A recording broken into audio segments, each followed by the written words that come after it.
तुम नहीं बताओगे तो मैं बता देता हूँ।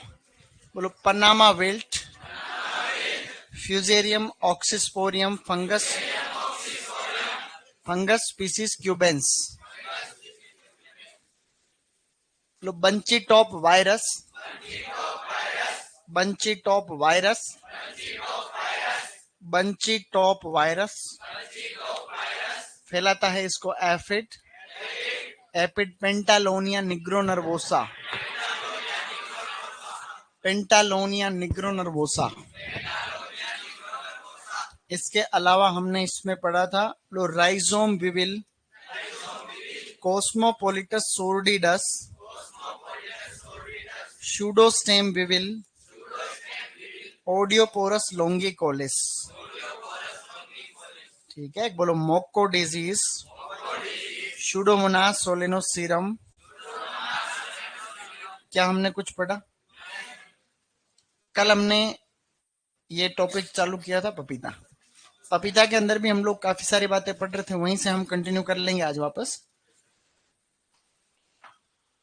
तो उसके अंदर देखो क्या रहे, कहां कौन सी लाइन लास्ट वाली बोलो। देख, पपीता एक डायोसिस प्लांट है, उसमें कोई दिक्कत है ना? डाइकोट भी है। अब आप लोगों को आगे बढ़ते हुए आपको लिखना बेटा जलवायु।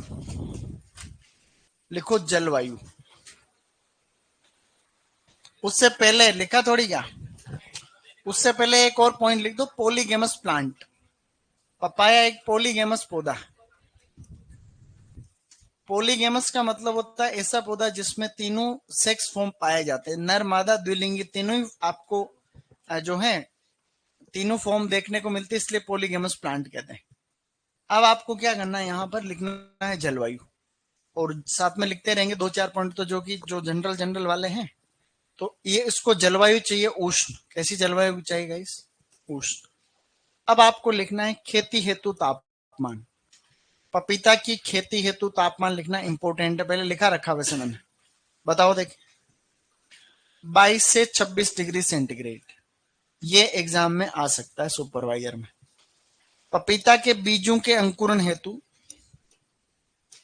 हेतु तो तापमान है वो है 30 डिग्री सेंटीग्रेड। 30 डिग्री सेंटीग्रेड, हम जलवायु की बात कर रहे हैं, ठीक है? जलवायु में लिखो 30 डिग्री सेंटीग्रेड। अब लाइन बोल रहा हूं जो लिखनी है आपको। खेती हेतु तापमान 22 से 26, अंकुरण हेतु 30 डिग्री सेंटीग्रेड, और उसके बाद में आपको लिखना है अगली लाइन।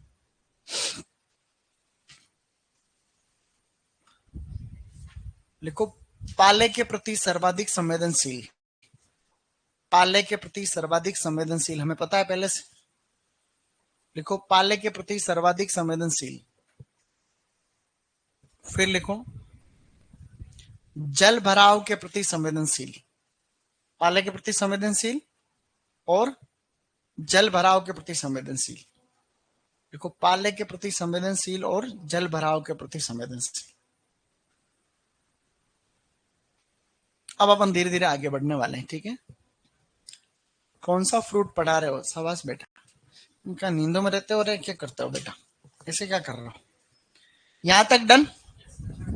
कल मैंने इसकी कुछ प्रजातियां लिखाई थी क्या?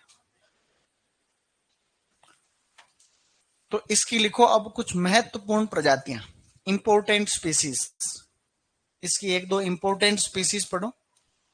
इंपोर्टेंट स्पीसीज सबसे पहले नंबर पे है माउंटेन पपाया। साथ में लिखना अलाउ रहेगा, माउंटेन पपाया।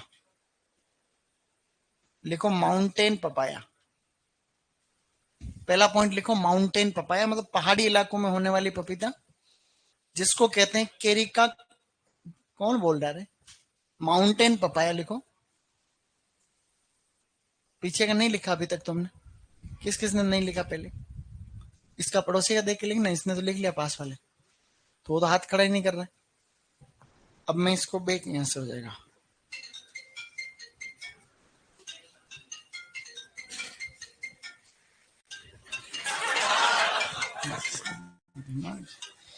वाला यहाँ भी, यहां तक डन है। अब मैंने लाइन बोली थी पाले के प्रति सर्वाधिक संवेदनशील और जल भराव के प्रति संवेदनशील। इसके बाद में आपको लिखना इंपोर्टेंट प्रजातियां। अब लिखो महत्वपूर्ण प्रजातियां। इसमें पहली प्रजाति लिखनी है माउंटेन पपाया, जिसका नाम होता है केरिका केंडामारसेंसिस। लिखो केरिका केंडामारसेंसिस, बहुत इंपॉर्टेंट है। केरिका केंडामारसेंसिस, केरिका पपाया के अलावा केरिका केंडामारसेंसिस नंबर 1। नंबर दूसरी प्रजाति है केरिका पेंटागोना, केरिका पेंटागोना, लिखो केरिका पेंटागोना। और तीसरे लिखो केरिका कोलीफ्लोरा, केरिका कोलीफ्लोरा, केरिका कोलीफ्लोरा। 3 प्रजातियां मैंने बोर्ड पे लिखी हुई है। एक तो है माउंटेन पपाया जिसका नाम है केरिका केंडामारसेंसिस, एक है केरिका पेंटागोना और एक है केरिका कोलीफ्लोरा। इनकी विशेषताएं क्या क्या है? जो माउंटेन पपाया है ना, ये माउंटेन पपाया और केरिका पेंटागोना पाला प्रतिरोधी है। पाला या ठंड प्रतिरोधी, ठंड प्रतिरोधी यानी कि ये ज्यादा कम तापमान को सहन कर लेती, ठंड प्रतिरोधी। केरिका कोलीफ्लोरा में आपको लिखना है गाइस, केरिका कोलीफ्लोरा में लिखो वायरस प्रतिरोधी, वायरस प्रतिरोधी, वायरस रेजिस्टेंट यानी विषाणु प्रतिरोधी है। 3 प्रजातियां आपको लिखनी है गाइस। एक तो है केरिका केंडामारसेंसिस, एक है केरिका पेंटागोना और एक है केरिका कोलीफ्लोरा। ये संकरण में काम में आएगी आने वाले टाइम पे। जितनी भी प्रजातियां हैं ये भविष्य में जो है उसके अंदर ये सब चीजें काम में आएगी। ठीक है, तो केरिका केंडामारसेंसिस, केरिका पेंटागोना एंड केरिका कोलीफ्लोरा, इन दोनों को कम तापमान, जैसे पपीता की जो मेन पपीता है वो तो पाले से संवेदनशील है और इसको पाले नुकसान पहुंचाता है, तो हम संकरण करा के नई किस्में विकसित कर लेंगे आने वाले टाइम। लेकिन इसके क्या पपीता के फल खाने लायक नहीं है ना। ये जो पपीता है इसके छोटे साइज के फ्रूट आते हैं, लंबे फ्रूट आते हैं, फलों में गुदा नहीं रहता, खाली चमड़ी ज्यादा रहती है। ऐसे कहीं ये जंगली है तीनों प्रजाति। बोलो केरिका केंडामारसेंसिस,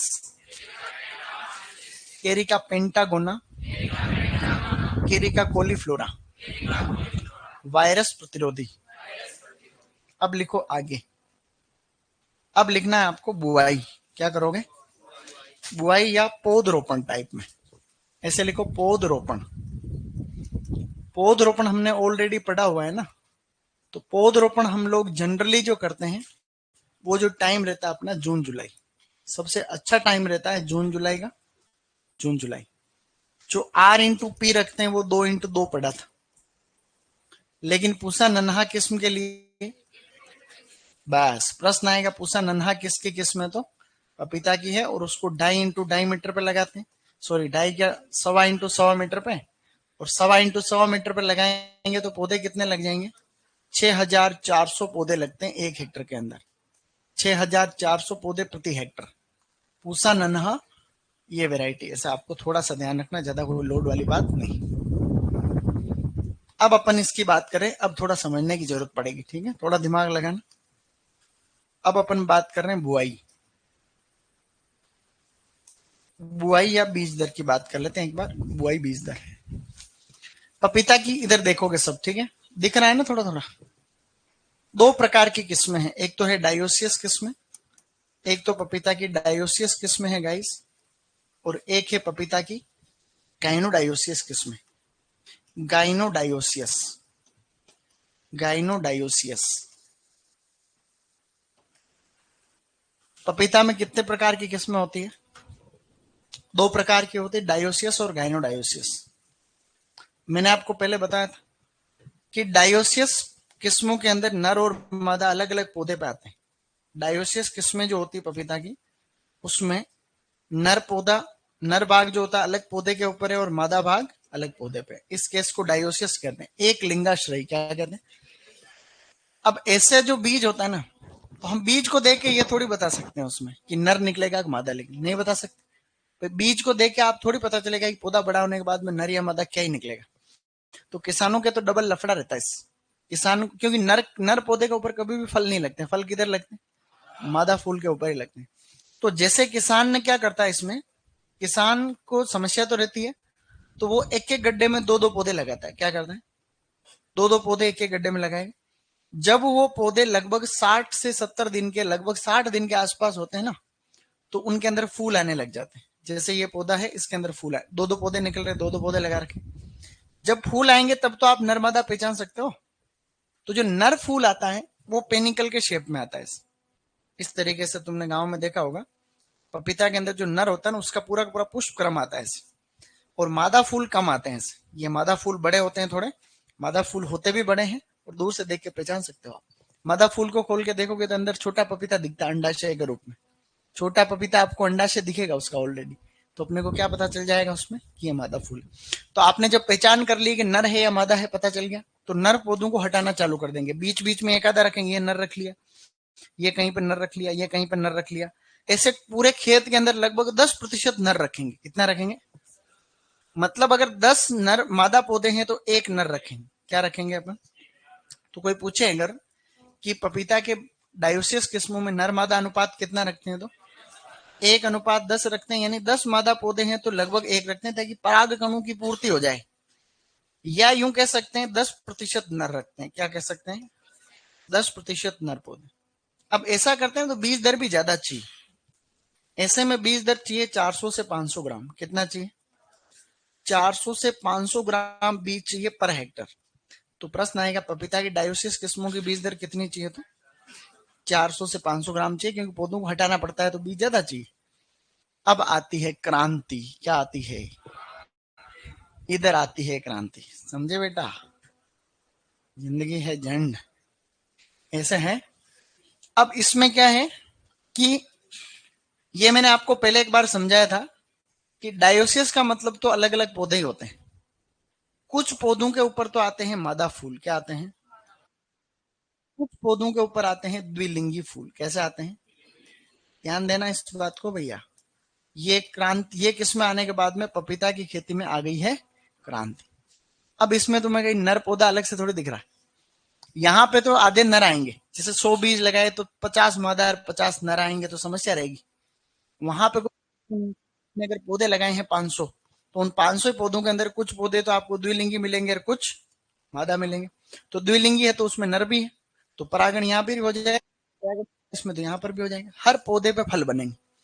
तो पपीता की गाइनोडायोसिस किस्मों का मतलब होता है कि पूरी प्लांट पॉपुलेशन के अंदर मादा फूल भी होते हैं और द्विलिंगी। तो ऐसे नर और मादा अनुपात रखने का झंझट नहीं। तो ऐसे में बीज दर कम चाहिए, लगभग चाहिए 250 से 300 ग्राम। कितने चाहिए? 250 से 300 ग्राम पर हेक्टर। ठीक है। लेकिन जो 12वीं की किताब है उसमें 150 ग्राम दे रखी। क्या दे रखा है? 12th की जो RBSE की बुक है उसके अंदर दे रखा है 150 ग्राम पर हेक्टर। लेकिन 150 ग्राम अगर कोई बहुत अच्छी किस्म है ना, उनके लिए अच्छा रहता है। तो आपको ऑप्शन को देखते हुए फिर इसको सही करना पड़ेगा। समझे मेरी बात को? 150 ग्राम पर हेक्टर। तो वैसे तो 250 ग्राम वाले आता है, 250 से 300 ग्राम। पपीता है गाइनोडायोसिस किस्मों की बीज दर क्या है? 250-300 ग्राम। जैसे दो क्वेश्चन बता देता हूँ एग्जाम्पल। पपीता की डायोसिस किस्मों की बीज दर कितनी होती है? 250, 500, 750, 1000 ग्राम। 500। पपीता की गाइनोडायोसिस किस्मों की बीज दर क्या रहती है? Option same, 250। ऑप्शन ही 150 से स्टार्ट हो रहा है, तो 150 करना है। क्या करना? हाँ, ऐसे आते रहते हैं क्वेश्चन। ठीक है सर, मेरा एक गंभीर प्रश्न है, आज आप लंगड़ा के क्यों चल रहा हो? कोई नहीं, लंगड़ा के तो यूं है कि भाई पैर के लग गई थोड़ी, ऐसा हुआ।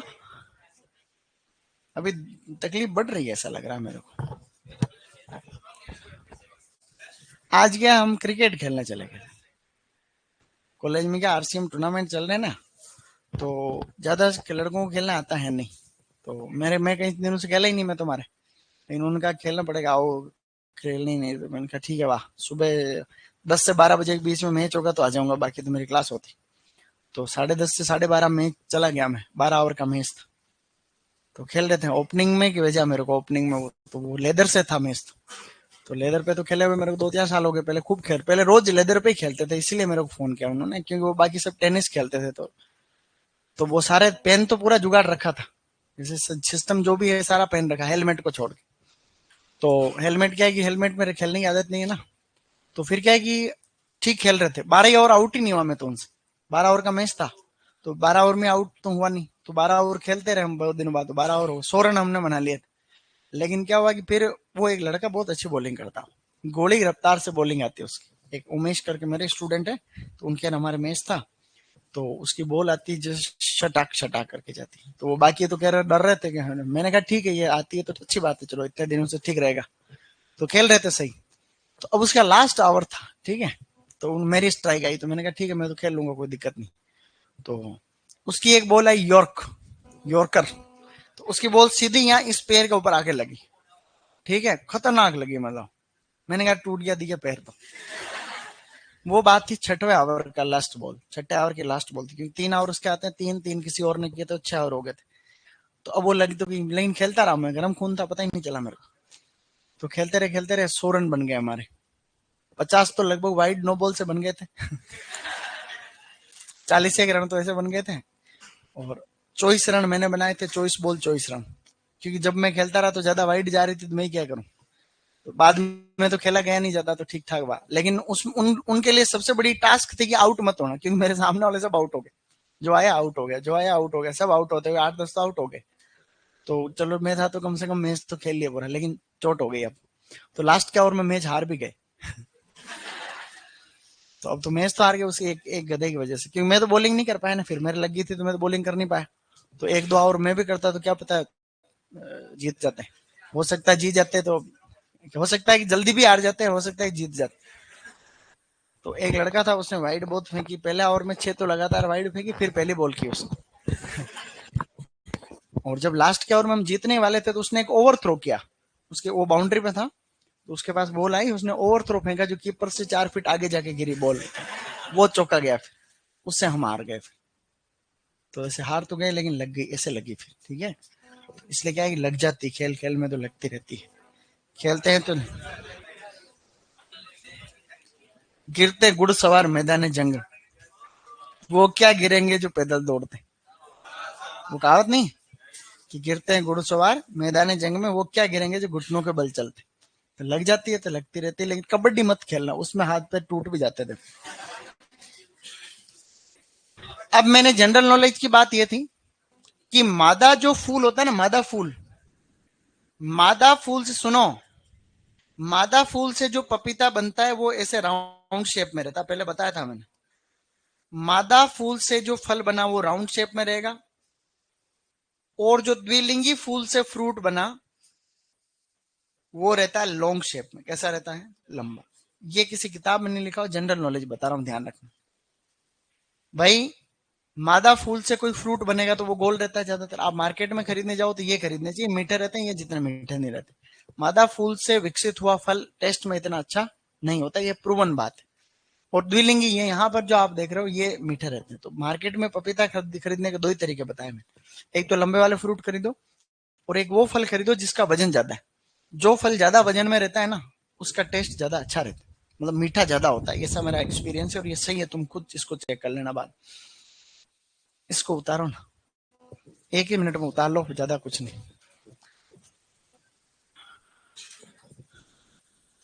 सर कबड्डी हमारा फेवरेट गेम है, हमारे इतना नहीं लगती, पूजा बोल रही है बात, दांत टूट जाते बेटा उसमें, कबड्डी में लग जाती है, तो कबड्डी में सबसे ज्यादा प्रायिकता कबड्डी में रहती है लगने की। सही नहीं कह रहा हूँ? पैर टूटे, अभी हमारे नागा सर के लग गई, लो, नागा सर का बेचारा पैर फ्रैक्चर हो गया, पहले हो रखा था है।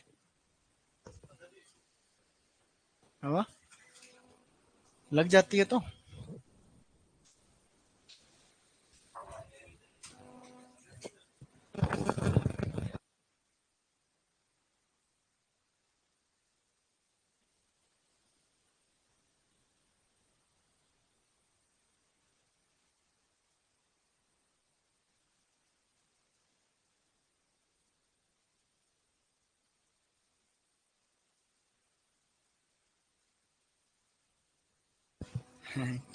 वीडियो बनाना, इधर तो लग गई जो, तो पूछने वाला ही नहीं है, वीडियो बनाना हमारा यही है ऑफर वाला।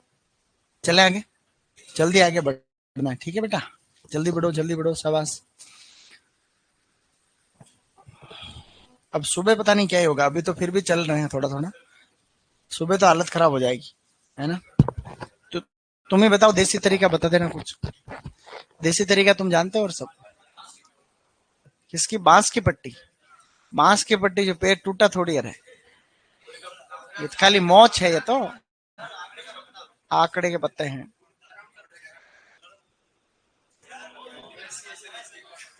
एक एक जना बताओ। गुड़ से फर्क पड़ता है, गर्म करके गुड़ को। सुबह तक ठीक होना ही होना है, 7 बजे तक ठीक होना। अब लिखो आगे।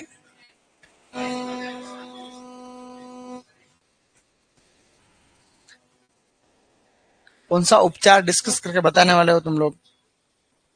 एक तो गांव में करते हैं, नमक से भी तपाते हैं इसको। हल्दी। किस्मत खराब होती है ना, उनके साथ ही होता है। में तो खराब ही है पहले से। दिन खराब चल रहे हैं आजकल कई दिनों से। अब लिखो लाइन, उन्नत किस्में।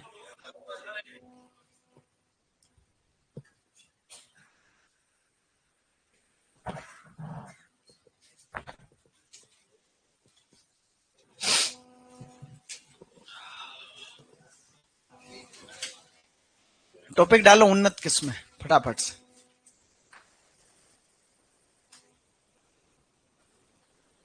पपीता की बीज दर आ जाती है, देखो है तो विवादित रहती है, लेकिन आ जाता है कभी कभी कुछ।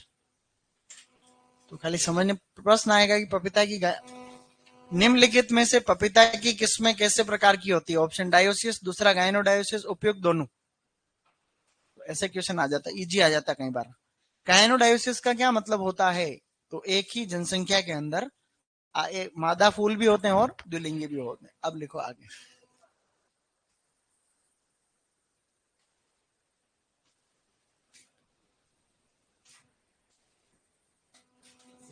सही बात है, ऑनलाइन वाले अलग अलग उपचार बता रहे हैं। ज्यादा हो गई आज, अभी तो ठीक था पिछले बैच में तो। अब पता है क्या करना काम? उन्नत किस्में।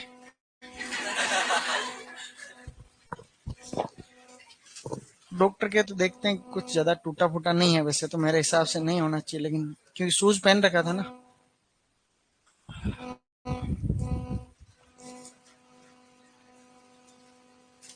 सर केले की सीड रेट बता दो, शाबाश बेटा। केले के बीज देखे तो ना आज दिन तक, कि केले की बीज दर बता दो जो। केले के कोई बीज, खाली पपीता के अलावा किसी भी फल की बीज दर नहीं है, वह ध्यान रख। खाली पपीता के अलावा और किसी भी फल में बीज दर नहीं। कल तो तू आगे चल के पूछ लेगा, और भी अंगूर की बीज दर पूछेगा तू कल, आम की पूछेगा। ये तो खाली पपीता, बाकी तो फल वृक्ष, इनका तो वानस्पतिक प्रवर्धन होता है, तो बीज दर थोड़ी ना होती। अब लिखो आगे बेटा, उन्नत किस्म। अब हम जो पढ़ने जा रहे हैं ना, वहां से क्वेश्चन आएगा ही आएगा, इस बात को तुम इंपोर्टेंट लगा लेना। Improved varieties. Improved varieties. Improved varieties लिखो।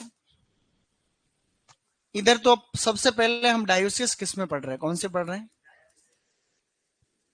देखो पपीता में 3 प्रकार के प्रश्न आते हैं किस्मों को लेके, और पूरी पपीता में से जो प्रश्न आता है वो किस्मों का ही आता है, बस ये भी सही बात है, फिक्स है। पहला प्रश्न तो आएगा कि ये किस्म किसकी है, जैसे कोई किस्म पूछ लेंगे ये किसकी है, तो पपीता की है तो पपीता। दूसरा, पपीता की डायोसिस किस्म कौन सी है, गायनोडायोसिस कौन सी है। दूसरा, तीसरा आता है संकरण वगैरह भी आ जाता है। तो अब आपको इसमें साथ में लिखना है सिस्टम से। जैसे एक लिखना है को 1, एक वेराइटी है को 2, को 1 को 2, को 4, को 5 और को 6। को सीरीज की ज्यादातर किस्में इस कैटेगरी के अंदर है। को 4 जो है ये एक संकर किस्म है। को 4 का संकरण होता है को 1 इंटू वॉशिंगटन। को 1 इंटू वॉशिंगटन। को 1 इंटू वॉशिंगटन। जो को 4 है इस किस्म का संकरण है को 1 इंटू वॉशिंगटन। अब अपने इससे भी ज्यादा इंपॉर्टेंट किस्में लिखने जा रहे हैं आगे, ठीक है। सबसे पहले वैरायटी है उसमें पूसा ड्वार्फ। जय हो। देखो पूसा ड्वार्फ, पूसा ड्वार्फ। दूसरी है guys Pusa giant. Pusa giant, Pusa giant, फिर है तीसरी वाली पूसा नन्हा, पूसा नन्हा, और अगली है पंजाब स्वीट, पंजाब स्वीट। अब इनकी विशेषताएं भी बताऊंगा, इसलिए आराम से लिखना देखते देखते। पूसा जायंट के आगे लिखना सिस्टम से। पूसा जायंट के कुछ पॉइंट बोल रहा हूं बेटा, ये आप लोगों को लिखना है इस प्रकार से। पूसा जायंट के पॉइंट, पूसा जायंट के बारे में बोल रहा हूं।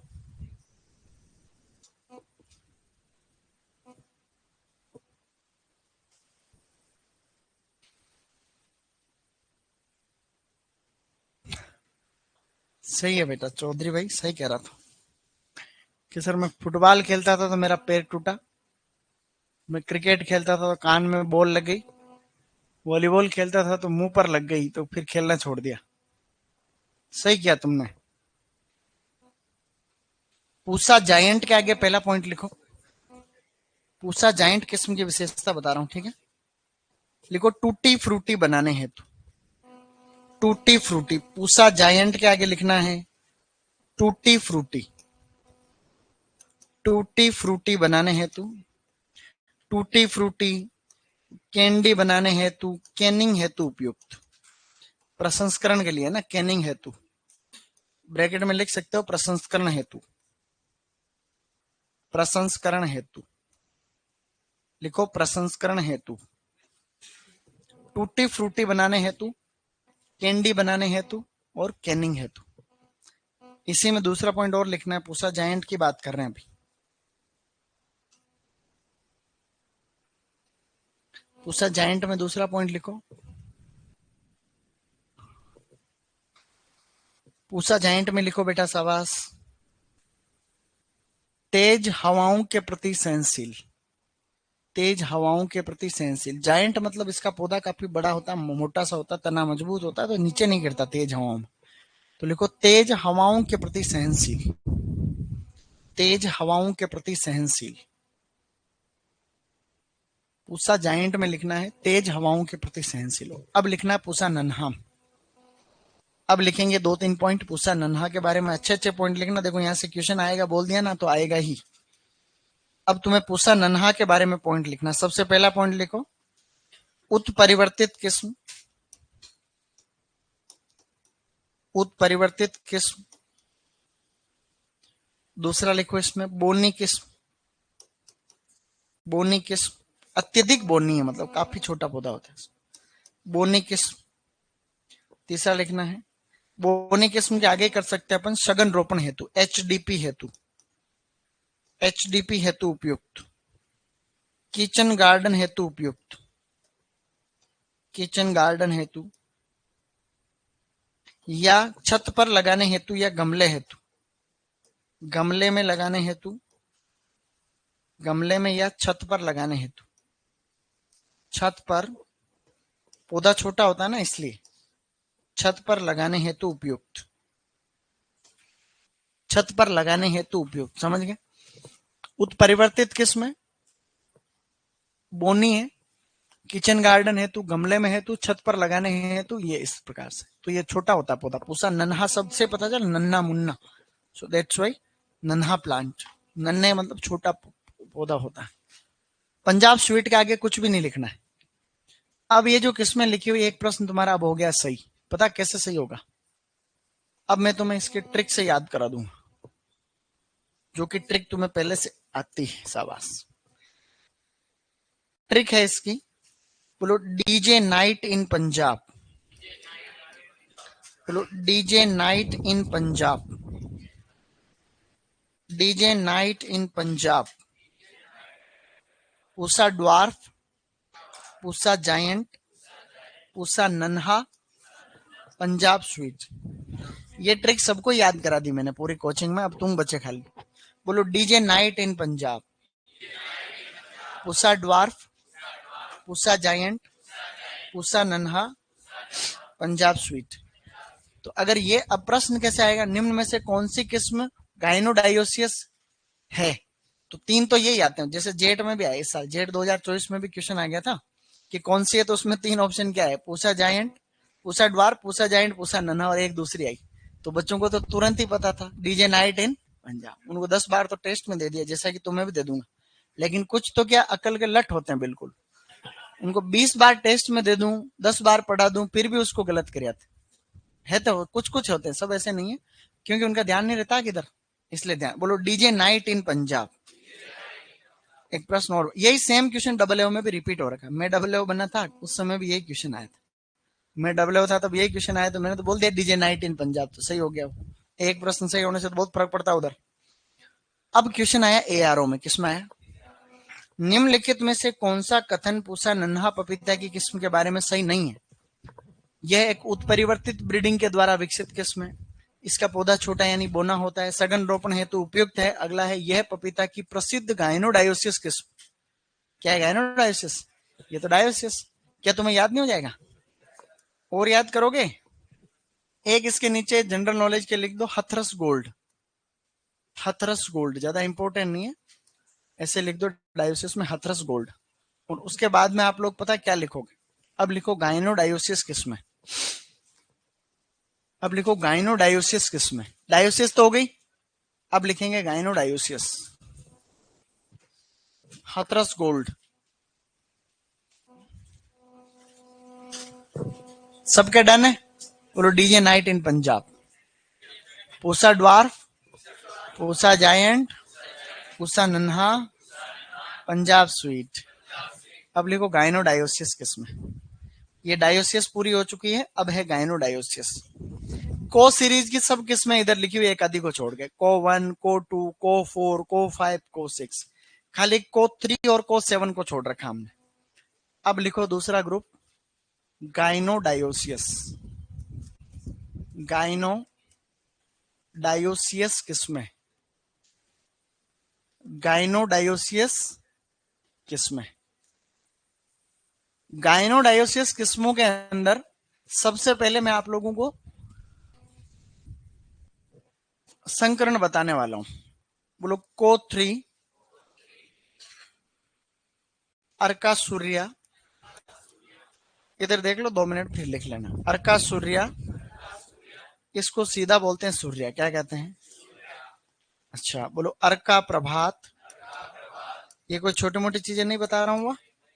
बोलो को 7, ये चारों किस्में संकर है। कैसी है, संकर किस्में। एक एग्जाम था हमारे लोंगेर वालों की, आ गया तुम तो फिर भी सुपरवाइजर तो थोड़ा ज्यादा लेवल ही होता है। देखो बोलो को 3, CO 2 into sunrise solo, CO 2 into sunrise solo, Arka Surya, sunrise solo, sunrise solo into Punjab sweet, pink flesh sweet, pink flesh sweet, pink flesh sweet, समझ गए, पंजाब स्वीट नहीं है वाह। बोलो sunrise solo into pink flesh sweet. देखो अर्का प्रभात में अर्का सूर्या को वापस लाओ, बोलो अर्का सूर्या, अर्का Surya into Tainung 1, ताइनुंग 1, CO 7, Coorg honey due, Coorg honey dew into CP85। ये 4 संकरण तुम्हें याद रहेंगे ना तो ही बात बनेगी, समझे बेटा। कुछ नहीं हुआ रे, ये रोज की बात। चोट लगे जो तो डर ही नहीं रहे, इससे डर जाएंगे क्या आप, ऐसे कोई ये ले, कुछ ही नहीं हुआ। क्या हुआ, बोलो को 3, CO 2 into sunrise solo, Arka Surya, sunrise solo into pink flesh sweet, Arka Surya into Tainung 1, CO 7, Coorg honeyed into CP85। दो इसकी बहुत बढ़िया किस्में और है, बोलो Pusa majesty, Pusa majesty and Pusa delicious. Pusa delicious, समझ गए। बोलो डेलीशियस। क्या कोई छोटी बात है? अब ये दो किस्में तो है, दो और भी है रे, दो किस्में और बढ़िया वाली इसकी। बोलो रेड लेडी, लाल लुगाई, इनटू ताइवान। भारत में आज की तारीख में जो सबसे ज्यादा वैरायटी उगाई जा रही है प्राइवेट सेक्टर हाइब्रिड, उसका है रेड लेडी 786। क्या नाम है? इन दोनों किस्मों का अभी प्रचलन इसलिए ज्यादा बढ़ गया है क्योंकि इन दोनों में क्या है कि लाल गुदा कैसा लाल होता फ्लेश, और 1 से 1.5 किलो फ्रूट साइज। और मार्केट में सबसे ज्यादा मीडियम साइज के पपीता पसंद करते हैं। कोई इतना बड़ा पपीता भी नहीं करता, इतना भी नहीं करता, सही। मीडियम साइज के पपाई की मार्केट में डिमांड है। तो पपीता का पौधा ऐसा चाहिए जिसके ऊपर फल लग रहे हो लगभग 100 किलो। कितना लग रहे हो? 100 किलो फल लग रहे हो, लेकिन सारे साइज सेम, साइज एक जैसी हो, 1-1.5 किलो 1-1.5 किलो जैसी साइज के 100 किलो फ्रूट लगे तब तो बात बने। तो वास्तव में आजकल लगता है हमारे कई किसान हैं, हम खूब बगीचे में गए पपीता में, जहाँ पपीता में देख विश्वास नहीं होता कि यार अनसन पपीता कैसे लग सकता है इतना। लेकिन फिर वो तो फार्मर है, अच्छा करते हैं काम। यूनिवर्सिटी वाले तो ऐसे लापरवाही करते हैं, सरकारी संस्थाएं, लेकिन किसान लापरवाही करे तो खाएगा क्या? सही नहीं है क्या? चलो, अब मैं पता है यहाँ क्या लिख रहा हूं? अब लिख रहा हूं ट्रांसजेनिक किस्में। क्या लिख रहा हूं? बोलो ट्रांसजेनिक किस्में। ट्रांसजेनिक किस्में इसकी बायोटेक्नोलॉजी के द्वारा डेवलप की गई दो किस्में। एक तो है सन अप। क्या है? सन अप। और एक है रेनबो। क्या है? बोलो रेनबो। जो किस्म सबसे पहले विकसित की गई वो तो है सन अप। क्या है? आपको कोई पूछे कि फर्स्ट फर्स्ट ट्रांसजेनिक वेराइटी कौन सी है, तो फर्स्ट ट्रांसजेनिक वेराइटी क्या है गाइस? First transgenic. तो पहली ट्रांसजेनिक वेराइटी का नाम तो, लेकिन ये तो बनाई थी, खेती वेती चालू नहीं हुई, खेती तो इसकी चालू हुई। तो first first transgenic, first transgenic, transgenic किस्म, किस्म जिसका व्यवसायीकरण हुआ। क्या हुआ? किस्म जिसका व्यावसायीकरण का मतलब जिसको कॉमर्शियली खेती की गई लोगों द्वारा, व्यावसायीकरण जिसका सबसे पहले क्या हुआ? व्यावसायीकरण का मतलब कॉमर्शियलाइजेशन। प्रश्न आता है पहली ऐसी वैरायटी कौन सी है जो कॉमर्शियलाइज हुई ट्रांसजेनिक? तो वो रेनबो। जैसे अभी प्रीपीजी 2024, प्रीपीजी 2024 में क्वेश्चन आया कि रेनबो के बारे में क्या बात है, क्या कौन सा कथन सही है? तो अलग अलग पौधे दे, एक ऑप्शन में था ये पपीता की ट्रांसजेनिक किस्म है। क्या था? फर्स्ट ग्रेड में हो रहा है, ये तो प्री पीजी की बात रही। फर्स्ट ग्रेड में क्वेश्चन और आया पिछले साल कि रेनबो और सनअप मतलब निम्नलिखित में से कौन सी पपीता की ट्रांसजेनिक किस्मों का समूह है? तो सनअप और रेनबो। क्या तुम नहीं कर लोगे इसको? और ये चारों संकरण भी आ रखे हैं सेम टू सेम के, मिलान करो। अभी इस बार जेआरएफ में भी आ रखा है एक संकरण इसका, अर्का प्रभात का। अर्का प्रभात का क्या होता है? अर्का 2-3 दिन पढ़ेंगे तो सब याद हो जाएगा, सही नहीं? तो अब आप लोगों को पता है क्या लिखना है, सामने जो किस्में लिखी है वो लिखनी, सही नहीं? मेरा यूट्यूब चैनल कौन पूछ रहा है? मेरा यूट्यूब चैनल है एग्रीकल्चर विद सोनू कुमावत के नाम से, और ऊपर ही ऊपर सीधा सोनू कुमावत सर्च कर लोगे तो भी आ जाएगा, ठीक है? तो अगर किसी को देखना है ऐसे वीडियो तो मैंने डाल रखे हैं, पपीता के भी डाल रखे। अगर वीडियो देखना है तो यूट्यूब पे लिखना क्लास के बाद सोनू कुमावत, और सोनू कुमावत ऊपर ही ऊपर मेरा वाला चैनल आएगा। लगभग 22,000 सब्सक्राइबर पहले से है, और 200 तुम हो तो 200 तुम कर देना, सब्सक्राइब करना फिर वीडियो देख लेना है। पैसा तो पैसा तो कमाते हैं ना, पैसा तो कमाने के लिए तो कर रहे हैं सब काम। अगर पैसा नहीं देते तो कोई पैर तुड़वा के क्लास लेना कौन है? सही नहीं? पैसे के लिए तो हम सब दौड़ रहे हैं, आप लोग भी पैसे के लिए तो दौड़ रहे हो। आप लोग ये सोच रहे हो कि नौकरी लग जाएंगे, बढ़िया पैसे आएंगे, मजा करेंगे। ये तो सबकी थ्योरी है, ये कोई मैं अकेला थोड़ा हूँ इस मार्केट में अकेला नहीं हूं मैं, टेंशन मत लो, सब ऐसे ही। तो आराम से मेहनत करो, पैसा कमाओ, कोई समस्या नहीं। पैसा कमाना कोई पाप थोड़ी, सही तरीके से कमाना चाहिए पैसा ही। गलत तरीके से कमाओ तो पाप है। अफीम का धंधा वंधा इधर उधर करो तो पाप है। फिर पाप इसलिए नहीं कि वो काम बुरा है, पाप इसलिए कि तुमको करना आता नहीं, तुम करते हो फिर पकड़ में जाओगे, तुम्हारे फैमिली वाले दुख पाएंगे। भाई चोरी करना बुरा ही नहीं है, लेकिन चोरी करना आती नहीं है तो फिर क्यों करो? पकड़ में आ जाओगे तो फिर क्या है कि चोरी करना, सही नहीं? चोरी करने में बुरा ही नहीं है, लेकिन चोरी ऐसे करो पकड़ में मत आओ। तो अगर पकड़ में आ जाते, जैसे तुमने चोरी की 3 दिन बाद पुलिस पकड़ लिया दांत तोड़ के, फिर मेरी तरह कोड़े कोड़े चल रहे हो कि क्या हुआ है कि पुलिस वालों ने बहुत जूते मारे हैं। तो इस तरीके से मजा नहीं आएगा, ठीक है ना। सर आप यूट्यूब से कितना कमा लेते हो? मैं सोच रहा हूँ, तो सोच मत, मैं बता देता हूँ तेरे को। मैं यूट्यूब से मैंने पहले कमाए थे $0.1 मिलियन। पहले कमाए थे मैंने $122। तो पहले $122 पे लगभग 10,000 रुपए होते, और बस इतना ही। इसके अलावा वीडियो तो डाले ही नहीं, वीडियो नहीं डाले तो कहाँ से कमाएंगे आदमी। आप अगर रोज हफ्ते में 2-3 वीडियो डालते हो तो कमाते हो, साल भर से कुछ ही नहीं डाला अपन। तो कोई खेती का वीडियो, कोई भी आप लोग भी बना सकते हो। जैसे सुपरवाइजर बन जाओ, तो सुपरवाइजर बनने के बाद में आप लोग भी ऐसे ऐसे खेतों में जाते हो तो अच्छी खेती देखो, उसका वीडियो बना के किसान का इंटरव्यू लेके डाल दो, सही नहीं?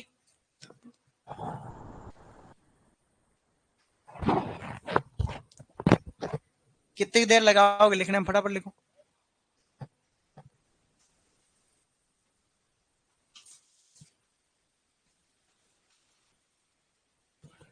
ट्रांसजेनिक का मतलब ये दोनों किस्में ट्रांसजेनिक है, मतलब बायोटेक द्वारा विकसित है। अरे बाप रे, हालत ज्यादा खराब होती जा रही। ये दोनों ट्रांसजेनिक किस्में होती है ना बेटा, इसके आगे डेस करके फिर लिखना। इनमें rings papaya ring spot virus नहीं लगता। ट्रांसजेनिक का मतलब कुछ न कुछ तो क्या है इनमें, तो इसमें कौन सी बीमारी नहीं लगती? Papaya ring spot virus. इन दोनों किस्मों में पपाया रिंग स्पॉट वायरस, बाद में लिख लेना, पहले ये लिख लो पूरा। पपाया रिंग स्पॉट वायरस प्रतिरोधी, ये जो दोनों ट्रांसजेनिक किस्में हैं, ये पपाया रिंग स्पॉट वायरस प्रतिरोधी। एक एग्जाम में तो ये भी आया था जेआरएफ में कि ये किसने विकसित की, व्यक्ति का नाम बताओ। तुम्हारे सिलेबस में तो नहीं है, फिर भी मैं बता दूंगा तुम्हें। ये दोनों किस्में एक वैज्ञानिक ने बनाई, अमेरिका का है, अमेरिका का फाइटोपैथोलॉजिस्ट है, उसका नाम है डॉक्टर डेनिस गोन्साल्वेज। अभी लिखूंगा बोर्ड पे, doctor Dennis Gonsalves, doctor Dennis Gonsalves. Sir दोनों किस्में ट्रांसजेनिक, फर्स्ट फर्स्ट का मतलब ये तो पहली किस्म है जिसको विकसित किया, ये दूसरी किस्म है, वैसे तो दूसरी है, लेकिन व्यवसायीकरण इसका हुआ पहली वाली। तो पहली व्यवसायिक किस्म पूछेंगे तो रेनबो है, और सीधी पूछेंगे तो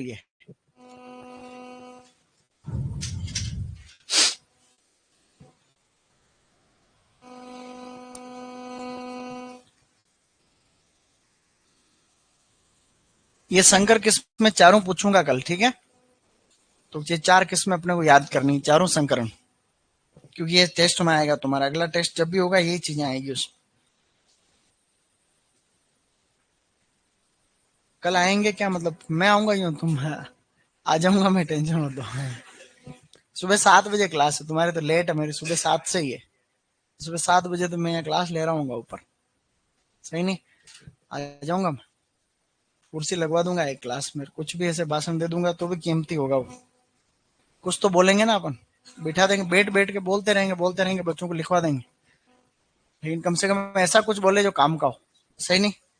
यहाँ तक डन है? हाँ, papaya ring spot virus resistant, प्रतिरोधी।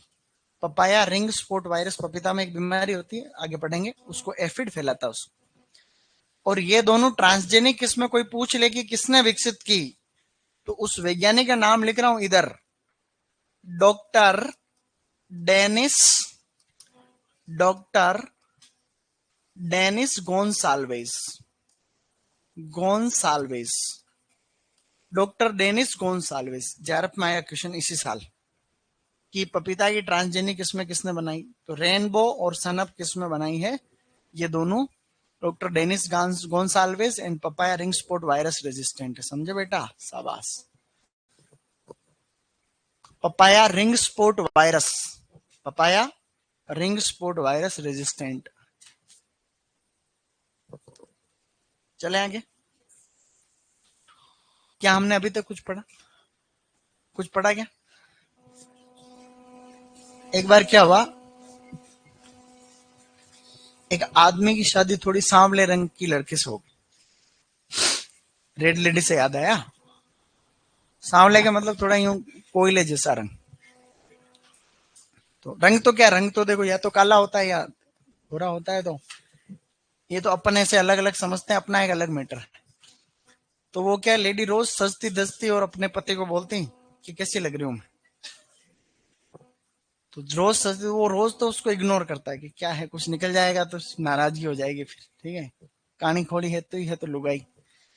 तो रोज तैयार होती, बोलती कि भाई कैसी लग रही हूँ, कैसी लग रही हूँ। तो एक दिन क्या हुआ, उसने, उस लेडी ने एक बिल्कुल लाल रंग की साड़ी पहनी, बिल्कुल एकदम लाल रंग की साड़ी पहन के पति को बोला, बताओ ना जी कैसी लग रही हूँ। तो उन्होंने कहा रहने दे, अच्छी लग रही है। नहीं, मेरे को बताओ कैसी लग रही। तो उसने कहा, परेशान हो गया, उसने कहा तू ऐसी लग रही है जैसे कोयले की खान में आग लग है। यहां तक डन है। अब लिखो आगे।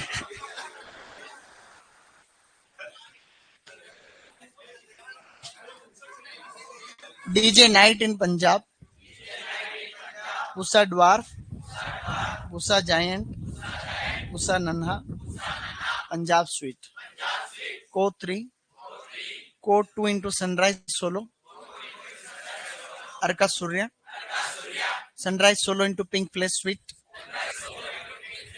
अर्का Prabhat, Arka Surya into Tainung 1, CO 7, Coorg honey dew into CP 85, Usha majesty, Usha delicious. जैसे कोई प्रश्न आ जाएगा ना सनराइज सोलो, तो सनराइज सोलो भी इसी की वैरायटी है। कोई प्रश्न आ जाए ताइनुंग 1 किसकी है, तो वो भी इसकी, पिंक फ्लैश सभी इसी की तो है। ट्रांसजेनिक का मतलब होता है अगर उस पौधे के जीन के अंदर, जेनेटिक मटेरियल में, अगर हम जैसे बीटी कॉटन बनाए ना, तो बीटी कॉटन भी एक ट्रांसजेनिक कॉटन है। तो ट्रांसजेनिक फसलों का मतलब होता है कि उस पौधे की आनुवांशिक संरचना में बदलाव कर दिया। तो ये वेराइटी पहले जो विकसित की थी सन अप, लेकिन ये किसी कारण से खेती नहीं हो पाई थी इसकी, मतलब इतना सक्सेस नहीं मिला। लेकिन रेनबो दूसरी वैरायटी ट्रांसजेनिक है जो कि फर्स्ट व्यवसायीकरण हुई। तो प्रश्न कभी आ जाता है कौन सी किस्म पहले ऐसी थी जिसका व्यवसायीकरण हुआ, तो ये दोनों किस्में papaya ring spot virus resistant है और डॉक्टर डेनिस गोन्साल्वेज ने विकसित की। किसने की है? मेरी बात को तुम समझ पा रहे हो बेटा? बोलो। केरिका केंडामार सेंसिस, माउंटेन पपाया। इन सब में से ये एक तो याद रहनी चाहिए। पहले खूब आती थी एग्जाम में, रेगुलर आता था क्वेश्चन कि भाई पाला प्रतिरोधी प्रजाति कौन सी है, पाला प्रतिरोधी कौन सी है, तो ऐसा आप लोग याद रख लेना, ठीक है। तो लोग केरिका पेंटागोना, केरिका कोलीफ्लोरा।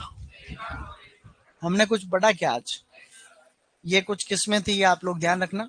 दूसरी बात आपको क्या ध्यान रखनी है, हम 1 मिनट वो रिवीजन कर रहे हैं। केले की किस्में बोलो, triple A, dwarf Cavendish, robusta, Gros Michel, Grand Naine, A A B, Poovan, Nendran, रस्थली।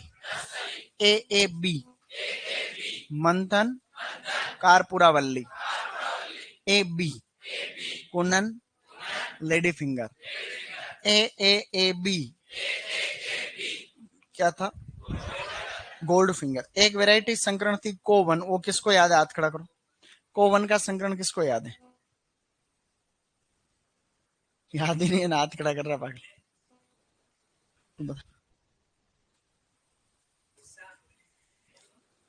क्या? पहले तो है कदली, केले को कदली बोलते हैं वैसे, कदली फल। हाँ, म्यूसा बल्बिशियाना, और एक थी लेडन, ठीक है। चले आगे, आज काफी है भाई, अभी एक क्लास और है यार।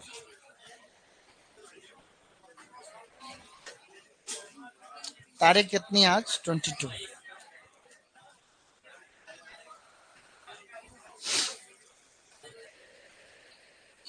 क्या होगा?